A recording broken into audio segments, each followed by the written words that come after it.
Boa noite a todas as pessoas presentes aqui, né?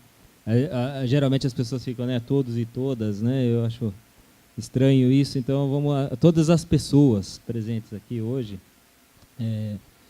Começamos hoje uma roda de debate, né, uma roda de conversa sobre um tema facílimo de debater, né, Zé? Que é cultura popular, né? Ficou aqui para eu fazer a mediação, mas eu já combinei com eles aqui que nós vamos anarquizar um pouco a coisa e nós vamos fazer o seguinte, nós vamos conversar, não é isso? Né? Meio que sem mediação, a gente vai conversando na boa e aí o assunto vai rolando e vamos deixar assim mesmo, né? Bom, eu acho assim que, primeiramente, seria interessante a gente conceituar o que é cultura popular. E é uma coisa tão difícil de se fazer que a única coisa que deixa a gente tranquilo nesse momento é que pessoas de estatura maior do que a nossa não conseguiram ainda definir o que é cultura popular, né?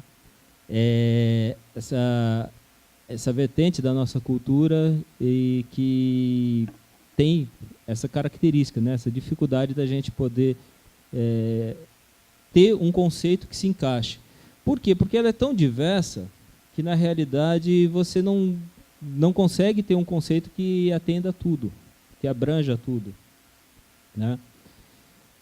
A gente pode falar de cultura de folclore, como antigamente se falava, e folclore, segundo até o Alberto Iqueda, é um termo que existe um desgaste semântico em torno disso, desgaste que, inclusive, foi bastante prejudicial para as culturas populares, né, para a produção de cultura popular, no sentido de que você descontextualiza ao você folclorizar as coisas, você descontextualiza e você acaba tornando a coisa menor, né?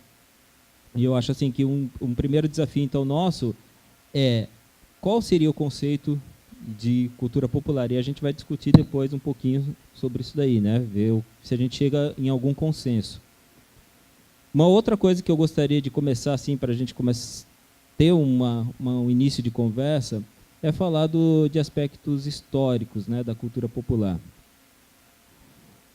Como que era tratado, ou melhor, como que era essa relação do poder público com a cultura popular nos séculos anteriores aos nossos, né?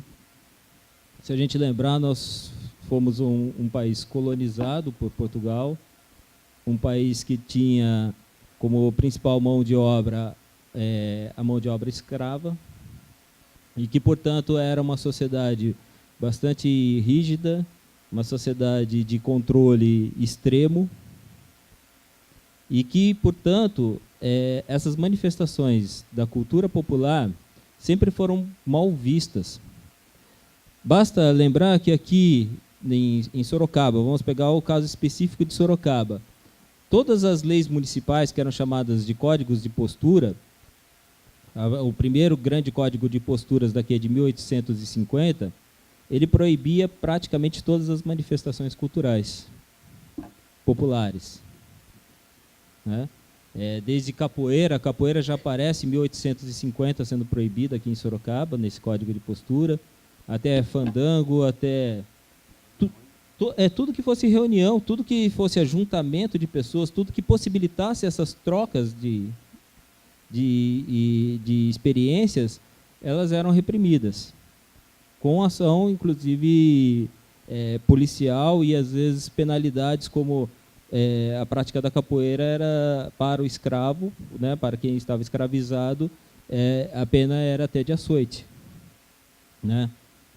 Isso não vai ser algo que vai ficar somente enquanto nós tivermos aqui um governo imperial. Isso vai se passar na República também, se reforçar na questão até de que eram chamados de classes perigosas as pessoas que praticavam a cultura popular. Então você tem aqui, num Código de Leis Municipais de 1893, mais ou menos aqui em Sorocaba, você tem proibições de várias coisas, de congada, de fandango, de batuque, né? Então a relação do poder público né, das instituições com as culturas populares nunca foi algo assim, como que a gente pode dizer, de harmonioso, nunca foi algo bem visto, inclusive. Basta ver que depois, mesmo em meados do século XX, você tem proibições da congada. O Florestan Fernandes deixa isso bastante claro quando ele faz uma pesquisa e diz que ele procurou o mestre da congada e ele falou, a gente não pode fazer porque a polícia não deixou, né, realizar. Isso está lá no o negro no mundo do... Oi? No mundo dos brancos, né? Exatamente. Está bem explícito ali. Então, é recente essa preocupação do poder público com as políticas relacionadas às culturas populares. Isso eu acho que é um ponto que a gente pode começar a debater, né? Então, nós, de fato, deixamos até que desaparecesse muitas das manifestações culturais de cultura popular, até por conta dessas perseguições. Outra coisa que eu acho que, assim, para a gente iniciar uma conversa que seria interessante, a gente lembrar que cultura não é somente arte, né? Isso parece até um pouco óbvio, mas a gente precisa, quando a gente transporta isso para a cultura popular, ela tem um valor um pouquinho maior. Em que sentido? Que todas essas manifestações da cultura popular, elas sempre tiveram carregadas de simbolismo, de rituais e de significados. Quando a gente pensa apenas nisso como arte, ou seja, como uma parte estética, a gente esquece desse outro lado da cultura popular e acaba, às vezes, valorizando somente o que é externo, somente o que é estético e o que pode ser vendido como um produto. E aí começa a grande preocupação, né? Quando vira produto, será que ela continua sendo cultura popular? Né? É o grande questionamento. Eu acho que já dá para a gente começar um pouquinho, né, a conversa. E aí até vou pedir depois até para o Cido contar um pouco dessa experiência, né, como que a gente vem falando, que o poder público nunca olhou com bons olhos a cultura popular, né? Como que o poder público olhou no passado, quando contrata, por exemplo, para participar da Semana do Tropeiro, né, Cido, que a gente estava conversando, né? Contrata os cururueiros, como é que esse contrato se faz, né? Como que é que se pede, o que se pede, como é que se é tratado o produtor de cultura popular, né? Vamos começar a conversa aí, por aí? Vamos? Boa noite. Esse negócio assim, já faz tempo que está se passando assim. Por exemplo, a prefeitura contrata lá Chitãozinho Chororó, 30, 40 mil, nem sei. E o Cururu, eles querem que vá participar voluntário.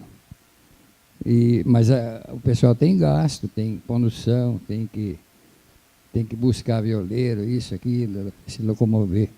Esse é um dos assuntos que a gente já não está indo mais em festa de tropeiro, justamente por causa disso. E eles, eu não sei se eles estão privatizando, pegando alguma produtora para contratar. E eu estou meio por fora disso aí, mas eu acho que sim, porque uma vez me ligaram pedindo para ir de voluntário na festa do tropeiro, faz tempo já, uns 5, 6 anos. Daí eu falei, mas vai ter algum cachê? Porque a gente tem gasto, né? Não, ninguém vai ganhar nada. Até eu brinquei, falei, então vocês também não vão ganhar nada, né?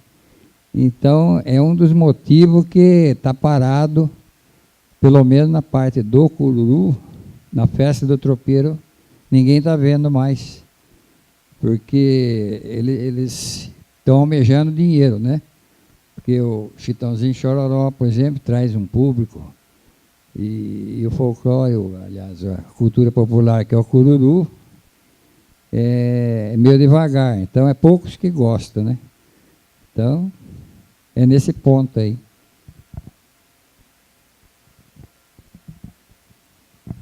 Boa noite a todos, obrigado pela presença, obrigado pelo convite de estar aqui. Entender folclore como cultura popular, e a gente fala assim, então é coisa de pobre, né? Ou coisa de roceiro. Não, folclore tem a ver em todos os âmbitos. Recentemente, lá mexendo com o pessoal das ferrovias, olha o que falta em Sorocaba, aliás, não só em Sorocaba, em todo o Brasil, assim, a gente precisa de um universo grandioso de pesquisadores. Essas universidades que tem em Sorocaba, elas precisam fazer vingar o terceiro pé, que é a extensão. Não ficar circunscrita ao seu feudo acadêmico. Estudar, avaliar, trabalhar essa matéria. E não é só pegar pobre, não é só pegar roceiro, não é pegar assim, o que foi o folclore. O folclore é hoje. Sorocabana. Então, é um pessoal, uma mão de obra, vamos falar um exemplo, mais especializada, alfabetizada, que eles tinham todo um universo de costumes, de usos, de vocabulário, de apelidos, de comportamento, de sessões diferenciadas, gritante, que para nós parece que todo mundo era ferroviário, mas compartimentado. Por exemplo, hoje seria interessante, o Carlos vai bater em mim, mas que seja fazer o folclore dos shopping centers. Os comportamentos dentro de um shopping. Olha que paraíso, lá não tem pobre. Desde que eu não vá pesquisar. Lá não tem as posturas. Então, o folclore é hoje, é uma manifestação, não é só, e nunca foi, só de pobre, de aculturado, de gente analfabeta, não todos nós. Talvez folclore da IBM, como que é os procedimentos, os comportamentos, você vê que é amplo o negócio. Aliás, é um mato grande sem cachorro, porque, como o Carlos começou, como analisar, estudar, avaliar. Então, vamos pegar hoje em Sorocaba, o que a gente pode estar avaliando? Dá para começar em casa, com a mãe da gente. As rezas, a forma de preparar a comida, de limpar a casa, de receber visita ou não receber. Aquele mito de Sorocaba, uma cidade acolhedora, desde que a sua conta bancária, a sua roupa seja legalzinha, ela é extremamente acolhedora, aliás, em qualquer lugar. Nós temos ainda esse hábito, assim, um termo que não usam mais, mas o andante, né? Se de repente chega um cara assim, meio fedido, meio sujo, você já fica assim, opa, cadê minha carteira? É cultural isso. Não quer dizer que tem que ser valorizado. A gente, então, tradição, quando falo em tradição, para mim, eu já procuro o revólver. Meu Deus. Porque não é porque a tradição é antigo, tem que se preservar. A tradição, ela só existe a partir do momento que este grupo aceita e transforma. Nós vivemos no tempo presente. Temos uma cozinha caipira aqui. O que vem de gente chora de saudade, às vezes, de um tempo que nem vivenciou. Um franguinho no fogão de lenha. E vá discutir que se você fizer no micro-ondas ou no fogão da tua casa, o frango vai sair legal. Então tem esse fetiche de uma vida interior mais simples, mais inspiradora, bucólica. Legal. Mas só para pontuar, o folclore está presente em todos nós. Eu fiquei assuntando aqui a forma como vocês chegavam, meio ressabiado, uma coisa nova, um ambiente novo. Enfim, hoje, vamos pegar no hoje. Antigamente, desse discurso, nós tínhamos, cavalhada tinha isso, não temos mais. Porque estava tudo ligado no universo tropeiro, numa outra realidade. Graças a Deus, hoje ninguém vai de mula no shopping, no Carrefour, não precisa disso. Temos automóveis. Mas a nossa alma ainda de negociar. Olha, voltando ao folclore do shopping, o sorocabano sabe como nasceu pobre de marré, e aí sabe quanto custa o dinheiro. Então é gostoso ir no Guatemi, no outro shopping, ver loja, passear. Comecem a olhar serenamente, com calma, comportamento nas praças da alimentação, nas lojas. Eles veem tudo, nós vemos tudo. E na hora de comprar? Claro que a gente vai aqui na Barão, no Torra-Torra. Claro, o preço, a roupa, o produto é o mesmo, ninguém vai ver etiqueta. Porque dinheiro custa caro. Então, olha como é amplo. Agora, algumas manifestações, vamos pegar. culinária. Como é diversa, como é ampla a nossa culinária. Recentemente, assim, uns 6, 7 anos atrás, dentro da prefeitura, quiseram instituir o prato típico de Sorocaba. Qual seria? Alguém tem ideia? Típico é o que come todo dia, feijão com arroz. Todo mundo lembra do feijão tropeiro. Todo mundo aqui come toda semana feijão tropeiro. Graças a Deus, não. Por que graças a Deus não? O colesterol é para a estratosfera. É uma comida que calça o estômago, altamente calórica, para uma lida rural. Hoje não mais. Agora, qual seria o prato típico? Nós não temos, mas nós temos uma mesa farta. Se olhar serenamente, a nossa pizza de sábado sagrada, o macarrão de domingo, ou o shopping, churrascaria, o italiano, o árabe, os coreanos que estão vindo, a gente fala, não vou comer comida coreana. Olha lá como não sei a questão da higiene. Nós, sorocabanos. Né? Aquela garapa lá, nem as moscas chegam perto. Mas a gente vai, fecha os olhos, tapa o nariz e bebe a saudade. Então, esses vínculos são interessantes. Rezadeiras, quantas rezadeiras? Agora, um problema, o Carlos me deu um texto que eu queria dar nele, sabe? Porque é um texto que você tem um conhecimento, isso que é legal, você vai adquirindo conhecimento por hábito e tudo mais, e educação, me perdoem os pedagogos presentes, na verdade, é um condicionamento. A gente aprendeu a gostar do arroz e feijão, a gente aprendeu a gostar de gente bonitinha e limpa, ou diferente, fora da nossa realidade, você fica sempre assim. E tudo que eu conhecia de folclore e tudo mais, Câmara Cascudo, Aloysio, enfim, você acredita que o teu castelo está sedimentado. De repente vem esse desgraçado aqui do Alberto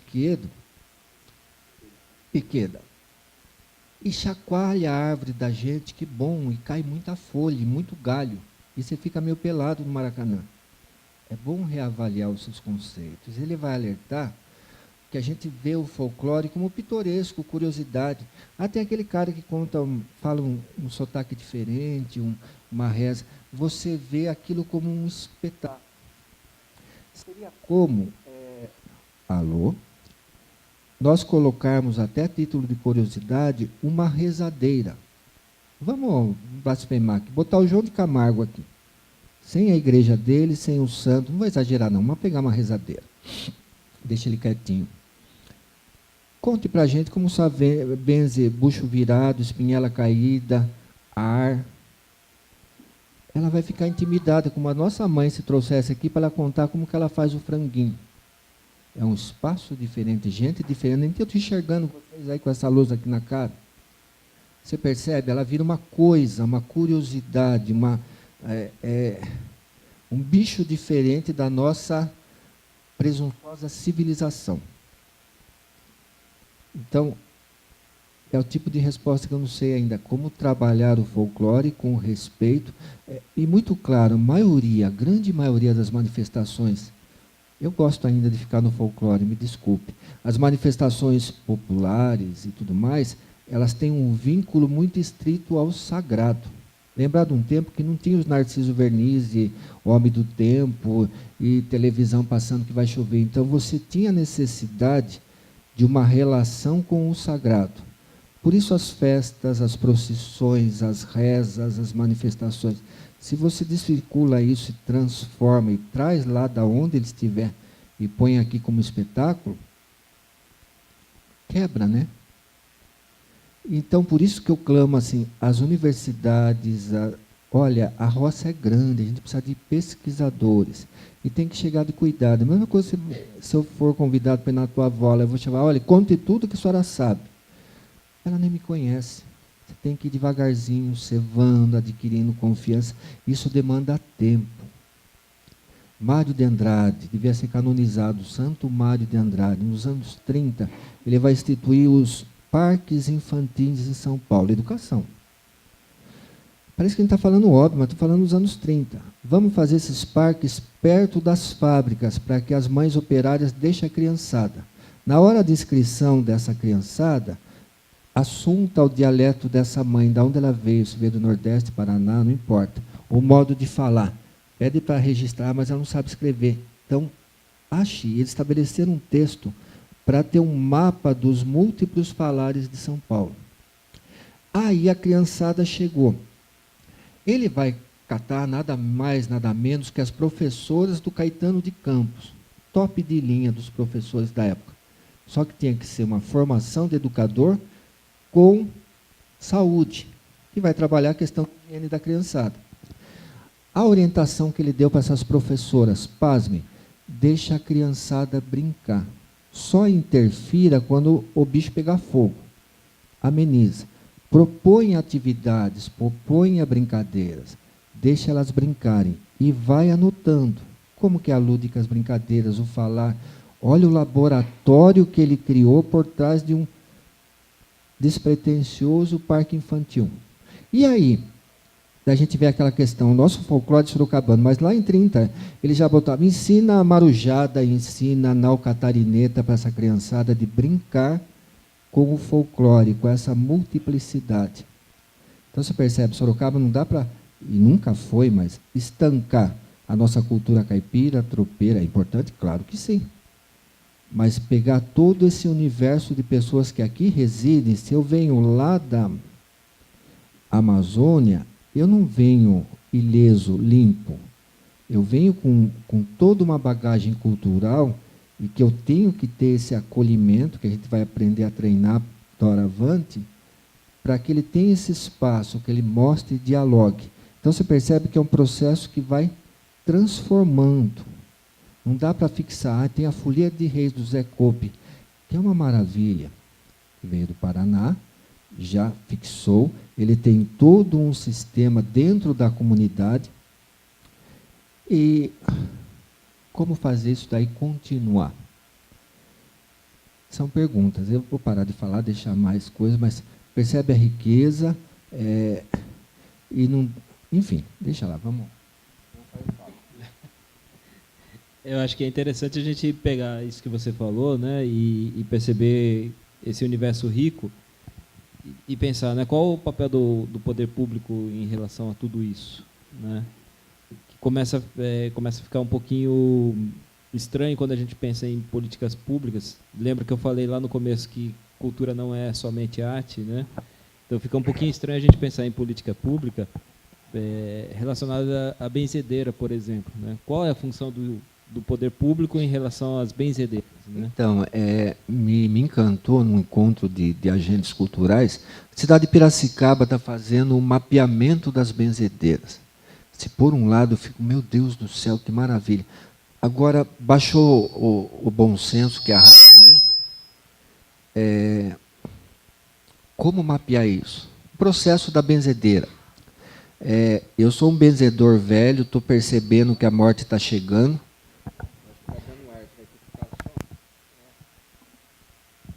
A morte está chegando e daí eu percebo que aquela moça lá, pode ser, ela tem o perfil. Vou chamar ela e vou ensinar todas as rezas, todas, dentro do meu espaço, do meu o congal, a minha sala forrada de santos, ensinar tudo para ela. E ter a certeza que ela vai continuar. Muitos falam o fado, a tradição e tudo mais. Ótimo.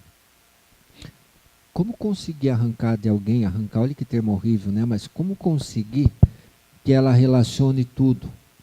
Mas e vai exigir tempo, e chegando... Vai lá, desculpa. Não, eu que peço desculpa de ter cortado, mas assim, eu estou pensando em como a gente transforma isso em política pública no momento em que a gente tem, aí, de uma forma até exagerada, bastante exacerbado mesmo, essas questões religiosas e uma voz cada vez mais presente nos meios políticos dessas vozes religiosas que, por exemplo, chegaram a impedir aqui em Sorocaba que aqui tivesse um dia do Saci, porque o Saci era o demônio, né? Uhum. Então, obviamente, né, negra de uma perna só, ainda com carapuça vermelha, ainda fuma ainda, né? Só pode ser do demônio, né? Agora eu vejo que o processo, graças a Deus, a cultura de Sorocaba não é exclusividade da Secretaria de Cultura, nem obrigação única dela. Se a gente passear, vamos pegar um domingo. Enquanto a gente está aqui conversando, lá fora, o mundo lá fora está fervendo. Criançada está brincando na rua, os bairros estão envelhecendo, né? Se pegar Vila Santana, Vila Hortência, você não vê presença de criança. Mas vai lá à Zona Norte, aquilo ferve de marcos, varais, os fios elétricos coalhados de rabiola, tênis, as ruas marcadas, barulho, a produção é grande. Qualquer boteco tem uma roda de samba, de viola, de cururu, tem o pessoal conversando, quer dizer, altamente intenso. Por isso que eu falo, tem que ter esse trabalho grande dos produtores, não só da secretaria. A secretaria ela pode ser aglutinadora desses mecanismos. Os produtores, as universidades precisam dizer a que vieram e fazer um efetivo e amplo trabalho. Não fique estanque no seu trabalho de conclusão de curso. Você entregou, deu a nota, tchau. Continuadamente, até a próxima encarnação, que a coisa renda. Mapear e propor sugestões e pesquisa, ver o que tem, mas não é só a benzedeira. Por que ela está ali? Quem ela atende? É todo um contexto social, cultural, enfim. A benzedeira, as receitas, o modo de falar, os diferentes falares sorocabanos. Graças a Deus, a única coisa grande que eu tenho orelha, então eu gosto de ouvir, assuntar. Em ônibus, em mercado, e aquilo vem, mas fica aqui. É tentar chegar e registrar, gravar, como o Mário fazia em 30. Hoje, graças a Deus, qualquer celular teco-teco consegue isso, mas que tenha um procedimento acadêmico, técnico, que você tenha esse mapeamento. E a partir disto, como esse prato, esses infinitos pratos saborosos, podem e devem ser compartilhados. A benzedeira não vai trazer aqui que ela vai travar, como a mãe da gente, mas através de filmes, de vídeos. Agora, os grupos de folia, de festa, ligados a danças e tudo mais, isso naturalmente. Então percebe que tem mecanismo, é possível, claro, ser criado para que haja esse primeiro mapeamento, essa identificação, e a partir disso você ter um grande e efetivo banco de dados e disponibilizar. Então o registro, né? O registro é importante. Né? E Cido, quer falar um pouquinho da sua experiência no cururu, né? É o seguinte, esse pessoal, curadeira, benzedeira, é tudo gente simples demais, que nem eu analiso por nós. Não é tudo gente simples que não sabe nem conversar direito. E acho que precisaria uma pessoa para organizar, orientar, conversar com essas pessoas, porque se depender deles, não sai nem de casa. Eu mesmo, para vir aqui, o Carlos insistiu muito, né, Carlos? Porque a gente não sabe, não é de conversar. A gente sabe cantar, conversar é pouco. Então, a maioria é assim, um cururueiro lá, ele é vergonhoso, ele não sabe como proceder, como fazer as coisas. Então, teria que ter no caso, uma pessoa para orientar e organizar, como foi feito na Feira da Barganha, um exemplo. Eu acho que ficou muito bacana aquele negócio. Era bagunçado, apesar que voltou ali no mercado de novo, né? Mas era bagunçado. E hoje a gente vai lá, é bem organizado, tem... e eu acho que é isso que precisaria para todo quanto é cultura popular. Benzedeira, curueiro, aquele de tamanco. O fandango. Cido, mas aí você acha que seria, na sua opinião, né, essa pessoa que faria essa intermediação, né, seria alguém ligado ao poder público? Teria que ser, né? Porque outras pessoas não vão ter poder nenhum para fazer. E partindo do poder público, lá tem um poder para fazer, organizar essas coisas. Fazer um setor do cururu, setor de tal coisa. Eu acho que aí era uma... Dentro da Secretaria de Cultura, justamente. Setores. Porque teve época aí que, eu não vou citar nome, mas tinha um secretário da Cultura que fui falar com ele, não sabia o que era cururu. Pelo menos tivesse um assessor. Então, tem todos esses problemas aí. E tudo gente simples demais e precisa um que corra atrás e organize tudo isso aí. Daí talvez melhore um pouco. Vamos abrir para o... como que é? Eu não sei como que funciona. Primeiro a gente não sabe, né? Um convite aqui a todos. De repente, vocês aí ou gostam de literatura, de poesia popular, de falar de música, de artesanato. Nós temos a nossa feira de artesanato. Na verdade, feira de geração de renda. Mas que tem a ver, se você olhar atentamente, serenamente, tem a questão do tradicional, enfim. Independente do poder público, vai atrás da sua paixão, vai pesquisar, mas amplamente. Então, o Ramon aqui está aqui, gosta de música, entende, lê partitura, passa o quebranto nele, porque essa área não... Então, não adianta pegar toda a música de Sorocaba, que se toca hoje popularmente, independente da mídia, do poder público e tudo mais. Vai atrás, pega um setor, vamos dizer o cururu. Mas mergulha fundo nessas águas, fundo. Você vai entrevistar o Cido e todos os outros. Passou todos aqui de Sorocaba, dá um pulo lá em Tatuí, em outras, e vai fazendo, colhendo esse material. Depois você vai ter uma base para comparação para isso. Eu vejo o poder público no sentido de oferecer condições, aglutinar essas diferentes pessoas, porque é o que eu falei, o mato é grande, tem muita roça aí para capinar. E ficar só o poder público, a gente fica muito limitado. Mas aí não faltaria também um arquivo público? Sem dúvida, sem dúvida. Porque na realidade, assim, às vezes você até realiza a pesquisa, mas você vai depositar isso onde, né? Uhum. Sem dúvida. E o que eu falei, olha, a Sorocabana, você vai na Vila Santana, dá para você bater o olho e falar, essa casa aqui é de Sorocabana, porque é impecável. A gente for pregar um prego na parede, derruba o quarteirão.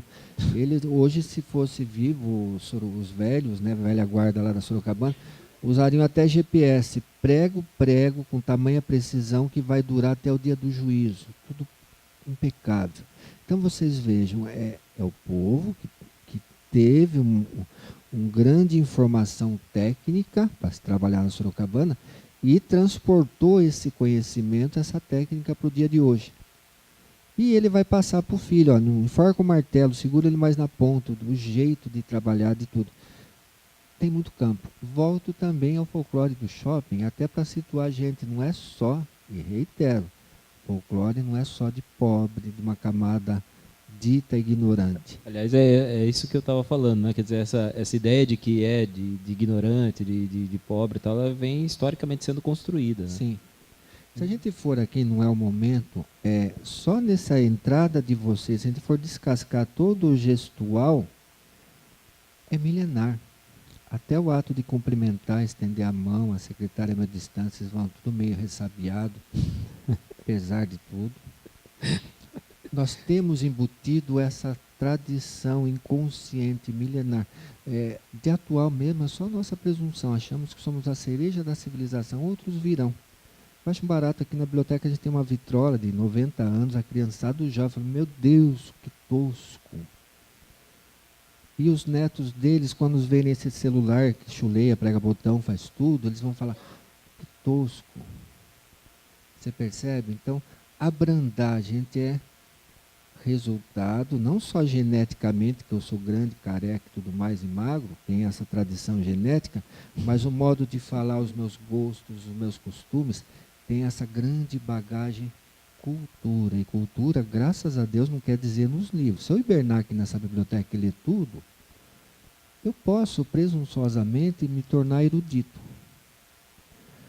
Agora, se eu baixar a guarda e andar serenamente, talvez eu vá adquirir essa sabedoria de conviver com essa diversidade, essa grande palavra, essa grande bandeira, que tem que ser ampla e cobrir a todos. Então tem muita coisa. Eu quero assim seduzir vocês para esse encantamento. Que bom que essa série de encontros começa com a cultura popular. Nossa, de cada um. Independente da formação, pode falar 15, 20 línguas, mas você tem nessa alma toda essa bagagem. Compartilhe, mapeie, passe. É isso.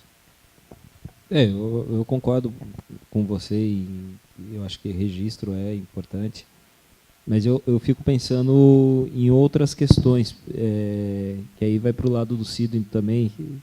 Por exemplo, o cururu, né? Não basta só registrar, acho. Né? E o papel também do poder público não pode se limitar apenas a isso. Né? É tão amplo essa questão da cultura popular que, de fato, a gente tenta ver de um lado e acaba não enxergando outros. Né? E aí eu queria até que o Cido falasse um pouquinho sobre essa questão, né, das demandas do cururu. Né? O que falta, Cido? O que você sente como produtor de cultura popular, né, do cururu especificamente? Né? O que você sente de falta do poder público? Lembrando que essa parte de registro, o Cido já faz e faz muito bem, né? Faz essa parte de registro e de pesquisa. O Cido ele é humilde no falar dele, mas ele é um pesquisador. Essa é a verdade, né, Cido?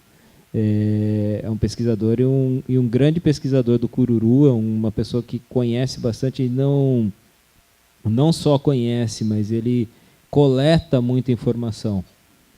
Ele tem até um livro publicado pela Link, né, Cururu, Retratos de uma Tradição, que é um mapeamento de todos os cururueiros, basicamente, acho que uns 95% pelo menos estão lá, né, da região. Né?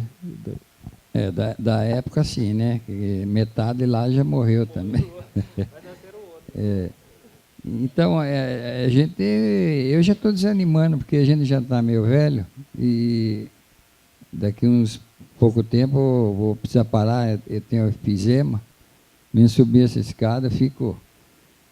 Mas eu acho que o pessoal está desanimando, porque não tem muito apoio, né?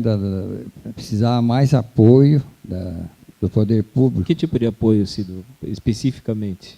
Sei lá, Por exemplo, teve uma época aí que o secretário da Cultura era o Anderson, e a gente pegou um show em Santos e Jabaquara, e a gente foi lá pedir para ele condução, que o show era barato e se fosse pagar uma condução, ia ficar tudo na viagem. Aí ele cedeu uma, nós tínhamos 4 shows, 2 em Santos e 2 em Jabaquara. Ele cedeu uma para Santos. Depois ele falou, a hora que vier aqui, nós cede a outra. A segunda vez que a gente foi lá, nem conversar com ele não conseguimos. Então dispensaram, disse que era época de política e não tinha condição. Tudo esse tipo de apoio acontece. Daí, o que aconteceu? Eu comprei uma van e comecei a fazer por conta. Tirava a gasolina do dinheiro. Bastante coisa de apoio que precisa. Local, às vezes precisa fazer um show. Não tem, hoje nós estamos fazendo na Vila Angélica num barracão, que o homem cedeu para nós. Eu acho que a prefeitura tem tanto espaço, não custaria nada ceder um local para a gente se apresentar. E uma vez por mês a gente faz lá. E tem várias coisinhas que vai acumulando, que o pessoal vai desistindo. Uns param de cantar. Lei como a Link, por exemplo, atende aos cururueiros?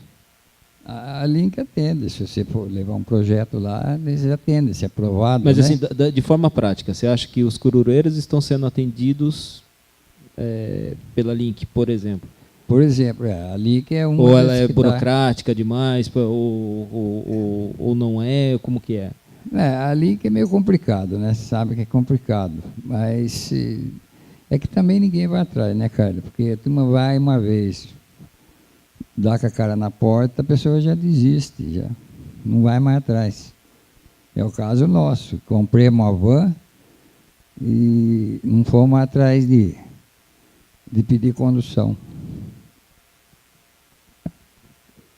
Não sei. Quer falar alguma coisa? como não tem essa resposta, como pegar esses que detêm esse conhecimento e ele transmitir. Mas nós estamos falando de uma tradição, de uma cultura, mas ligada à arte, ligada a talento. Então ele vai ter, não sei, imagino, escolas. Agora de uma classe, de um grupo de 20, não vamos dizer que os 20 vão vingar. Claro que não. Você conhece mais ou menos aquela lei de mestres ou não? Tem a lei de mestres no texto. Tem no em texto, alguns tem. estados, parece que Recife. Pernambuco, né? Pernambuco. Que tem, e o Ceará, que já tem essa lei de O que mestres. vem a ser a lei de mestres? Olha aí, é um grupo, um conselho que vai avaliar e determinar e levantar os mestres detentores dessa cultura tradicional. Muito bem. E o poder público vai o que? Vai pagar um salário para ele. Não só um salário, mas dar condições. Por exemplo, o artesão, ele trabalha com taboa. Facilitar o acesso à matéria-prima, dê condições para que ele fique só nessa atividade, que ele não tem que ser caminhoneiro, não tem que ser outra coisa. Ele tem a liberdade de comercializar todo esse produto. Eu não sei ainda, não fui atrás, se tem a questão que ele vá passar esse conhecimento, para que não fique estanque nele. Né? Naquele encontro que nós tivemos agora na terça-feira com o Eufra Modesto, ele comentou que existe essas contrapartidas, né? Quer dizer, você recebe, você ganha lá como mestre, mas aí você tem uma agenda que você cumpre de atividades ligadas à Secretaria de Cultura. Sim. Que é uma questão, como o Japão faz há décadas, né? Eles selecionaram os patrimônios nacionais, o fazedor de espada, ou enfim, ele recebe do governo federal para exercer exclusivamente o trabalho dele. E ele tem toda a liberdade. Se ele quiser ter aluno ou não, isso é Japão, estou falando. Ele vai multiplicar para que esse conhecimento não se perca. Eu acho fantástico, fantástico. O patrimônio vivo, né? Então veja que tem vários, tem questões. Volta a benzedeira. Você não vai pegar a benzedeira, vai ensinar o grupo de senhoras como tem aquela questão da religiosidade, enfim. Mas no caso dos artesãos, dos músicos, daqueles que possibilitam isso, ótimo.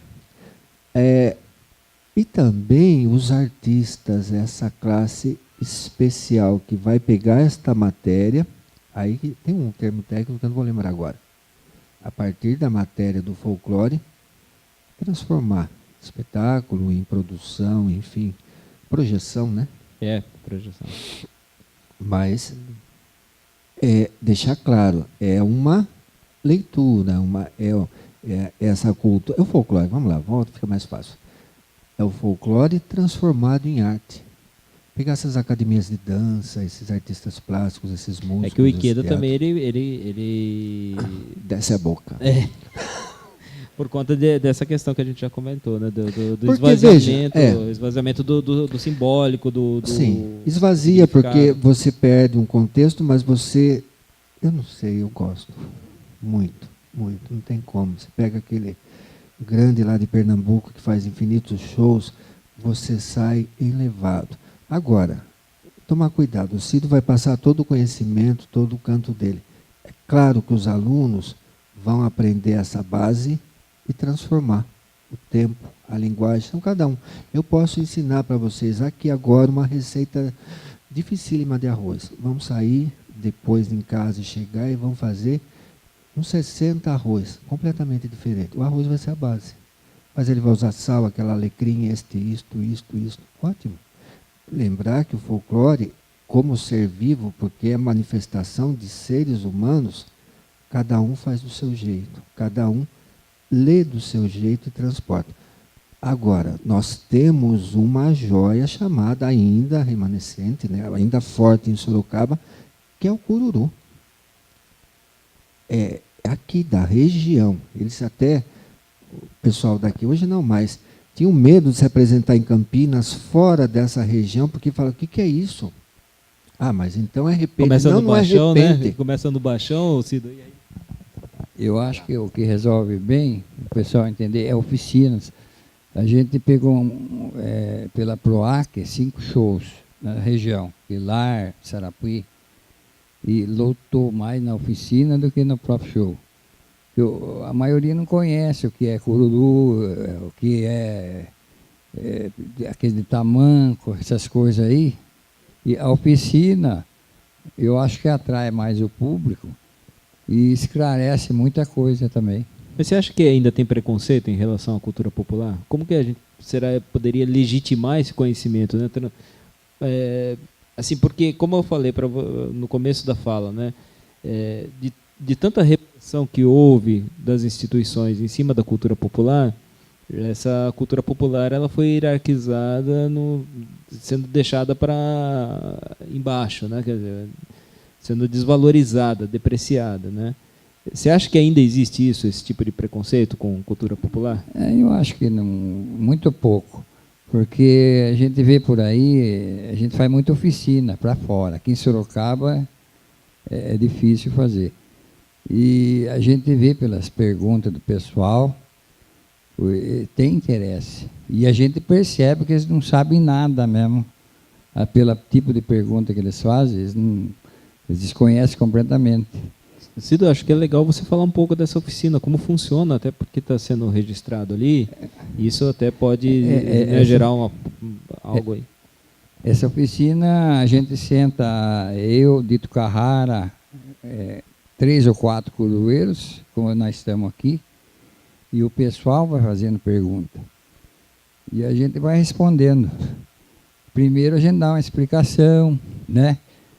Sobre como é que é o curu, como é que funciona a engrenagem dele, tudo. E depois a gente abre para o público fazer pergunta. E pelo tipo de pergunta a gente vê que o pessoal não conhece, não só o curu, eu acredito que outras coisas, catira, por exemplo, eu conheço catira, mas não sei como é que funciona. Se eu tiver num público assistindo uma oficina, eu vou perguntar muita coisa. E aí que o público fica conhecendo. Sem contar que no cururu muita coisa mudou, né? Existia aquela questão mais ligada à religião, existia o cururu de roda, aquelas coisas que já não existem mais nos pousos, né? Não é, Cido? Isso aí existia. Então, mas como o público de hoje não conhece aquele tempo, você vai falar do cururu de hoje.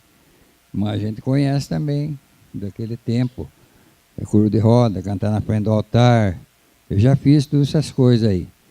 Mas como o pessoal conhece o cururu mais moderno hoje, a gente mais fala da época de agora. Eu até perguntei da questão de como se legitima esse conhecimento, né, Zé? Porque, na verdade, esses dias a Inha Bentinha estava falando uma coisa que de uma beleza, de uma sutileza, né, que as pessoas talvez não tenham percebido, mas eu percebi assim, pelo menos eu fiz essa leitura, né? Ela chegou e falou que o cururueiro é uma pessoa que tem que estar se informando direto, tem que estar estudando sempre, todos os dias, porque ele tem que ter assunto, inclusive, e tem que saber responder os assuntos, né? Então eu fiquei pensando, né, acho que você está estudando mais do que eu até. No mestrado, né? Eu estou fazendo mestrado lá, mas você está estudando mais do que eu, né? Porque, na verdade, você tem que estar... Não é estudar, é se atualizar, ler jornal. Eu vou cantar em Sarapuí, antes eu procuro saber quem é o prefeito, porque geralmente eles vão em cidade pequena, né? Tem que estar por dentro, senão você não chega lá, não sabe. Justamente, quando foi fundada a cidade, quem fundou, todas essas coisas, a gente pesquisa na internet. Hoje em dia é fácil, né? Você procura na internet. Cido, mas eu acho que você está sendo um pouquinho modesto, porque tem coisas ali que é estudo de fato. Por exemplo, cantar na folha, né? Cantar na folha quer dizer a Bíblia, né? Isso. Aí você tem que ler um pouco a Bíblia também. E tem que saber responder. Tem que saber. Então, quer dizer, o cara se forma em teologia para ser cururueiro. Tem que saber de atualidade, saber de política. A Bíblia eu conheço ela de ponta a ponta, mas é muita coisa, então a gente esquece. Só quando uma pessoa puxa, aí você lembra, né? Sim. Aí você falar errado, você corrige. Sim, sim. Vamos abrir, né? Nós vamos abrir para a participação do público, né? Quem quiser fazer perguntas e colaborar conosco para que a gente possa pensar um pouquinho sobre essa questão das políticas públicas relacionadas à cultura popular, né?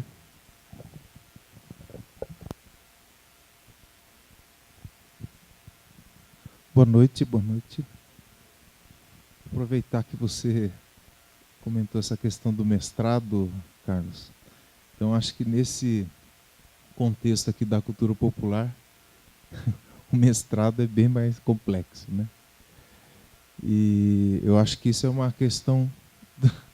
Não, e é uma questão importante, acho muito importante essa coisa do reconhecimento dos mestres, né? Que é, logicamente, as comunidades que fazem isso, né? Não é uma pessoa que... E muito interessante aquele conceito do notório saber, né? Inclusive, ia te perguntar, eu sempre ouvi falar dessa coisa do notório saber, que pessoas estavam dentro das universidades, mestres, né? E hoje em dia não estão mais. Interessante como é que é isso, inclusive na nossa região, né? Como que a gente pode tratar isso? Que é o reconhecimento da academia, né, das universidades, não só do poder público, mas eu acho que esse conjunto é que é muito interessante, né? Inclusive porque acho que essa coisa de essas pessoas que acompanham os mestres, que estão interessados na expressão deles, no movimento que eles fazem no mundo, e essa cooperação, né, que eu acho que é dos pesquisadores, né, que eu acho que hoje em dia, o pesquisador ele acaba sendo... Hoje em dia não, pode ser há mais tempo. É um discípulo, né? Pessoa que se aproxima de uma tal forma que passa a trabalhar junto com aquela pessoa. Você falou até da questão de transformar em produto, né? Mas eu não consigo tirar da minha cabeça que a gente está falando aqui que o seu Zé da Folia de Reis, inclusive ele viria hoje, mas machucou o joelho porque ele... Você sabe que ele pega reciclável na rua, né? Ele pega um carrinho grande e sai. Então, inclusive para a gente pensar, né? É um mestre que está tendo que fazer isso aí para sobreviver. Estou fazendo uma mistura aqui, mas essa questão da academia é muito interessante, a gente pensar em se aproximar. Mas eu acho que o mais importante, o mais legal, inclusive, que eu acho fantástico hoje, é a gente estar aqui junto, falando disso e pensando junto e abordando junto isso aí, né? Beleza? Bom, acho que não foi bem uma pergunta, mas algumas coisas. Não, mas eu acho que você colaborou bastante, sim, até para a gente pensar em algumas coisas, né? Dentro da sua fala, eu percebo algumas coisas. Eu acho que, por exemplo, uma das coisas que seria o papel do poder público é conhecer as comunidades, né? A gente não pode falar de mestres, por exemplo, se a gente não conhece as comunidades, né? Como assim reconhecido pelas comunidades se a gente não sabe quem são essas comunidades, né? Qual é a lógica que organiza essas comunidades, como que elas existem, qual são os valores e as trocas simbólicas que se realizam dentro dessa comunidade. Então isso é importante, mapear, como o Zé tinha falado já, eu acho que isso é importante. A questão do produto, ele... assim, o que me deixa meio um pé atrás com essa questão do produto é quando você tira essa lógica mesmo, por exemplo, da Folia de Reis, você esvazia aquela questão da religiosidade, que eu acho que é o que sustenta, é como se fossem esses mastros aqui, né? E você acha que vai ficar bonito o circo, tirando esses mastros, ele vai cair, né? De fato vai terminar de acabar. Mas a lei de mestres, por exemplo, de cultura viva, eu acho que é um caminho. Você não transforma num... Tá certo que eu gosto do Jimi Hendrix, mas não precisa vir aqui agora, né? Em espírito. Mas eu acho assim que você não transforma num produto em si, né? Um produto comercial, porque quando a gente está falando em produto, na verdade, acho que a gente precisa especificar, né? Quando você está falando em produto, em mercadoria, na realidade, não é nem produto, é uma mercadoria. O problema é quando você transforma em mercadoria, né? Eu penso assim. Mas se você tem a lei de mestres, por exemplo, seu Zé Copre poderia ter uma dignidade no final da vida dele, não precisar catar recicláveis, né? E poderia estar passando o saber dele para outros lugares. Eu acho que em outros países isso é mais tranquilo. Você pega o mestre João Grande, por exemplo, da capoeira, ele é doutor honoris causa, né? E já lá nos Estados Unidos ele já até lecionou sobre a cultura da capoeira, que é uma cultura bastante ampla, não fica só na luta, né, em si, e é reconhecido lá nos Estados Unidos.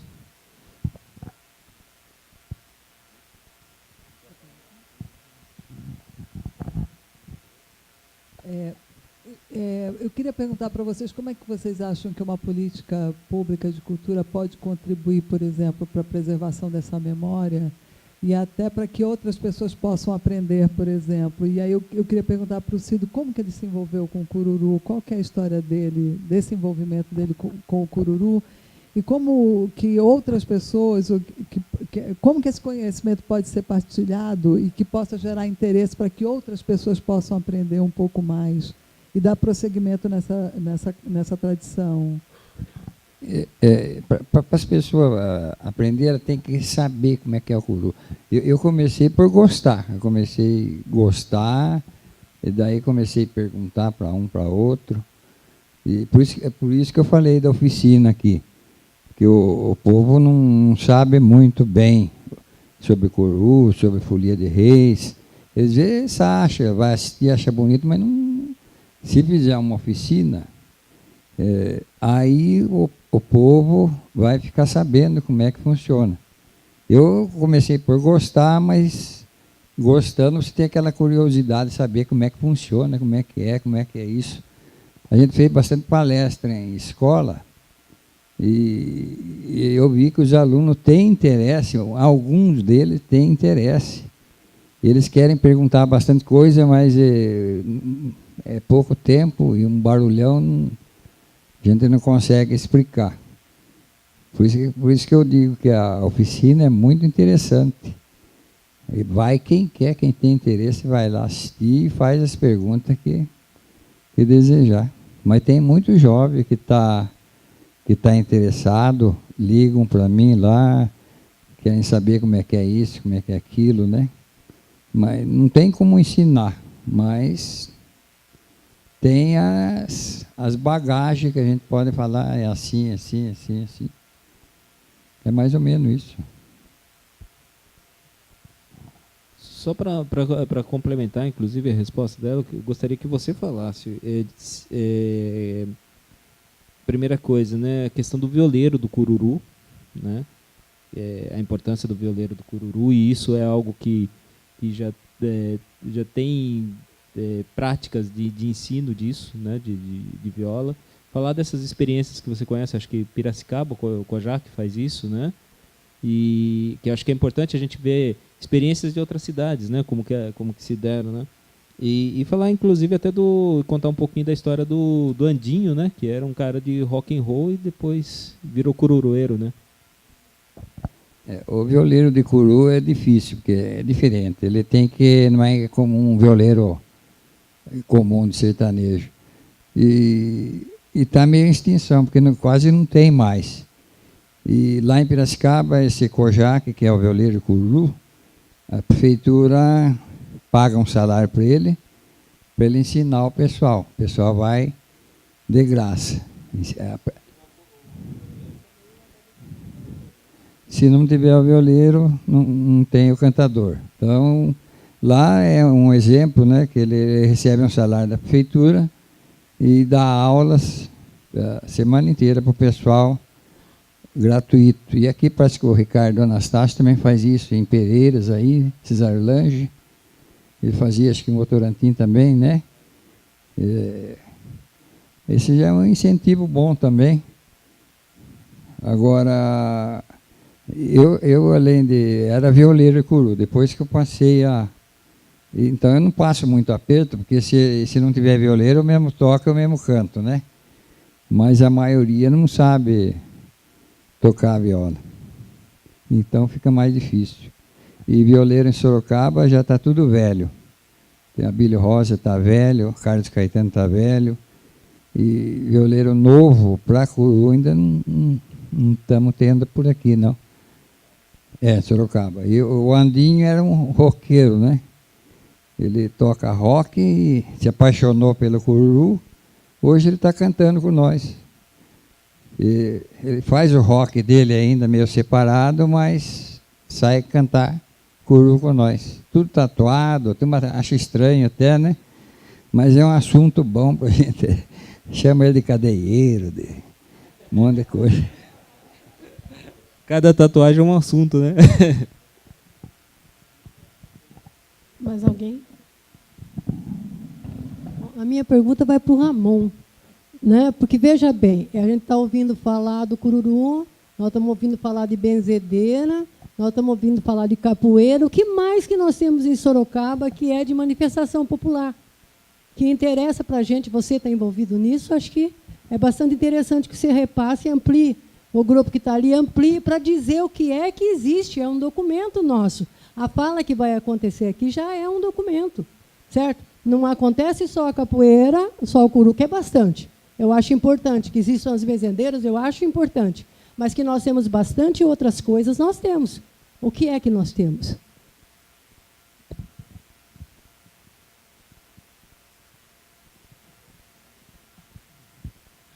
Bom, eu acho que o Zé poderia até estender essa resposta mais completa do que eu, mas eu sei que tem a Folia de Reis, as bandeiras do Divino, tem a Comenda das Almas, certo? Temos aqui? Ainda tem?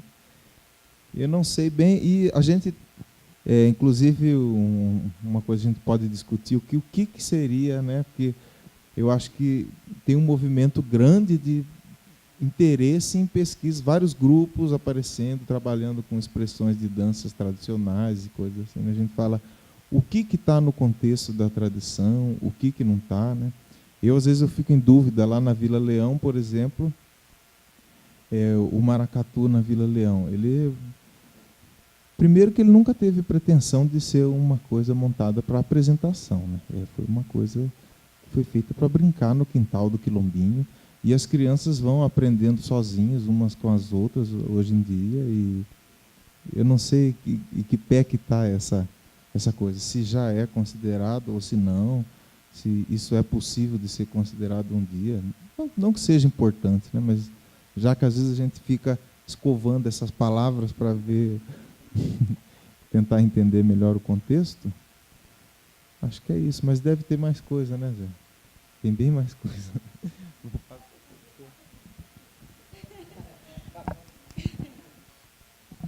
Só para pegar o gancho que o Ramon falou, e várias vezes vocês falaram sobre materializar, né? Eu sou artista. O meu contato com a cultura popular veio através da arte, primeiramente. E aí me despertou toda a afinidade, tem a relação da ancestralidade, religiosidade pessoal, e daí foi estreitando os laços com esse universo. Não tem como eu não ressignificar esse universo para trabalhar, porque meu pai não é mestre de nada, quer dizer, ele é mestre de outras coisas, não de cultura popular nesse sentido. A minha família nenhuma brinca nada. Eu vivi 17 anos até ouvir falar de cultura popular, de folclore, até os 17 anos eu só conheci o Dia do Índio.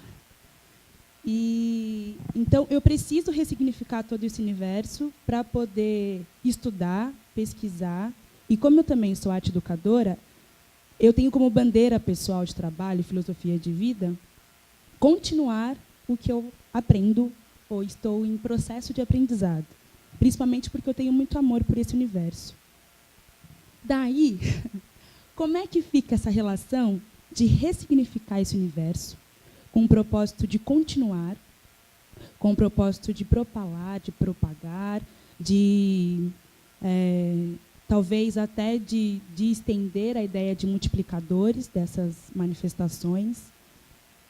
Só que a nossa realidade está totalmente desconectada com o fundamento, que é esse fundamento da tradição no cotidiano, né, da religiosidade que está implicada no cotidiano, no viver, na relação familiar, na relação daquela comunidade específica. Como é que a gente faz isso sem ser leviano, né? Como é que eu posso aprender o cururu? Eu não sou musicista, não canto, não toco nada. Mas como é que eu posso aprender o cururu, não desrespeitar o fundamento do cururu, passar isso no espaço escolar, no espaço não formal, sendo íntegra, né, com a questão, mas sabendo que eu não tenho conexão nenhuma com aquela realidade. Não sei se isso foi uma pergunta também.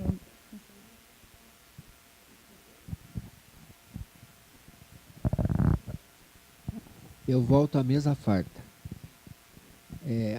Quem tem filho vai ter, como que faz que o desgraçado coma verdura? Enfiando na papinha e não sei o que. Diversidade. Mesa farta, mesa ampla. Tomar cuidado e agradecer que Sorocaba não é o umbigo do mundo, mas pode ser o ponto de partida para você comer esse grande mundo.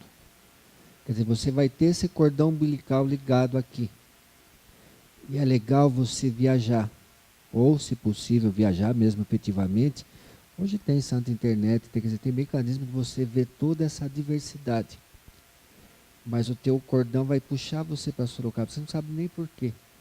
Alguma coisa, aquela coisa quando você volta da Castelinho assim e vê Sorocaba, né? Fala, tô voltando para cá, você não vê Sorocaba, você não vê os prédios, você não vê o Palácio Tropeiro, você parece estar vendo o teu quarto, sentindo o cheiro da comida, tua mãe te esperando, tô em casa. É esse ninho, a tua alma está gritando. Aí vai atrás, por que está cantando?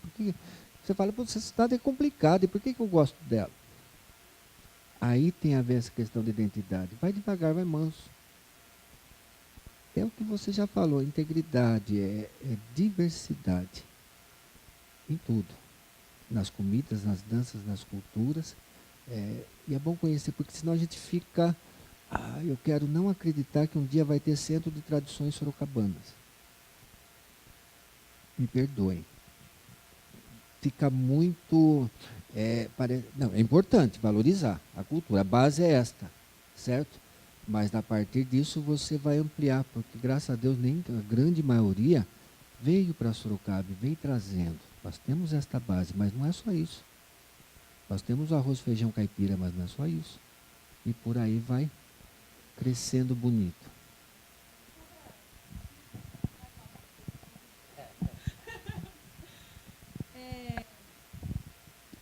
Eu sou um projeto de pesquisador, eu acho, e eu gosto muito de cultura popular nordestina, que eu gosto de dançar. Então, tocou um batuque, é lá que eu estou.